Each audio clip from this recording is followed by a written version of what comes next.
缅甸今年8月中开始和中国合作，要掠境内电信诈骗集团，15甲277名电信诈骗犯交予中国警方，也讲其中6个是台湾人。咱的外交部回应讲，目前是无都确认这资讯敢是正确的。也那这法务部长蔡清祥表示，那总有必要会启动两方共同打击机制协助处理。外面内面当在做嫌犯移交的作业，大家乐就是看无上尾伫倒。缅甸今年8月中开始和中国来合作，大力打击境内的电信诈骗集团。缅甸北部的佤邦政府目前已经向中方是移交几千个诈骗犯。根据佤邦媒体报道，15个一摆向中国警方是交出277个电信诈骗犯，其中有6个是台湾籍。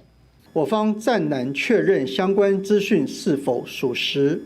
国内主政机关已持续透过管道查证当中，国内相关机关协调合作，协助受困缅甸国人尽速安全返国，并将涉案国人交由我国司法机关进行后续侦办及审理。外交部表示讲，暂时是歹确认相关的资讯敢是真的，会继续透过管道查证，而且和法务部、警政署、移民署来合作，帮助受困民众较紧回来台湾。刑事警察局已经进一步的在求证当中。那如果有需要的话，我们必须要启动两岸共同打击的机制的。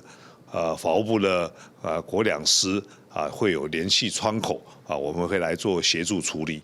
蔡清祥强调讲，两方强大的联络管道嘛是会伫哩，有必要嘛会做资讯的交流，嘛是根据两方共同打击犯罪和司法合作协议的规定来处理。记者综合报道。